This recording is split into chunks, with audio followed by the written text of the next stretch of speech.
Winky D Gaffer achinyomba seColors pangoma yake itsva aimba achiti iye Patronus Mafesi ari kutwekera mbinga vari kutsvaga anovatengera chingwa.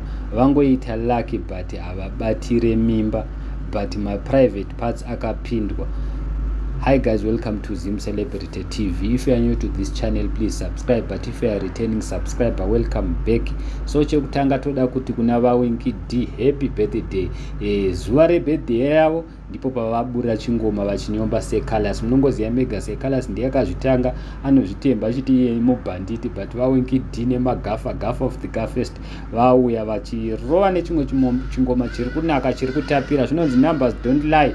Manamba ari kumhanya, you can see kuti Winky D vanhu vari kuifarira diss rake, but seColors semunhu asingabvume kudyiwa eistatikiziva kuti apusiswa, because katakatarisa panapa zvinonzi bvuma kupusa. Nengoma yavaWinky D iyi vari kutuka seColors nevamwe vese vana Soldier vana Japreza, the list goes when, vese vari kupuhwa mota naseWicknell. Obvious vaseWicknell vari kuita se vari kurova varume kumanyowa wabva wapuhwa mota. Saka ndozvikutaurwa naWinky D kuti makapusa makapata, muri kurohwa kumanyowa, muri kubatwa maprivate part, asi mangoita lucky nekuti hamubatire mimba. Otherwise kudai maibatira mimba, kudai varume vakawanda tichivaona vakazvitakura nenyaya yekufarira mari muchiitiswa muchirohwa kumagaro kumanyowa. So guys, handizivi noti kudi, asi ngoma yaWinky D iri kupisa, iri kunaka, iri kutapira. Mhanya yekuYouTube inoti Patronus iri kunaka zvisingaiti, but seColors nekuti arwadziwa